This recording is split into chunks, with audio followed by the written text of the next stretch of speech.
ఓం శ్రీమాత్రే నమః. మూకపంచతిలో మందస్మి శతకంలో 82వ శ్లోకాన్ని భావాన్ని చెప్పుకుందాం. శ్రీకాంచీపురదేవతే మృదువచ సౌరభ్యమంత్రాస్పదం ప్రౌఢ ప్రేమలతా నవీన కుసుమం మందస్మితం తావడం మందం కందళతి ప్రియస్య వదనాలోకే సమాభాషణే శ్లక్ష్ణీ కుట్మలతి ప్రరూఢపులకే శాశ్లేషణే పుల్లతి. ఓ కాంచీపుర నాయిక, మృదువైన మాటల సుగంధ చిహ్నాలకి స్థానమైనది. ప్రౌఢమైన ప్రేమ అనే తీగకి కొత్త పువ్వులా ఉన్నది.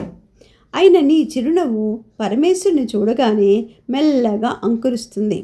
ఆయన స్నేహపూర్వకమైన సంభాషణ ప్రారంభం కాగానే మొగ్గ తొడుగుతుంది. పులకింత కలిగించే ఆయన కౌగిలింతలో చేరగానే వికసిస్తుంది. ఓం శ్రీమాత్రే నమః.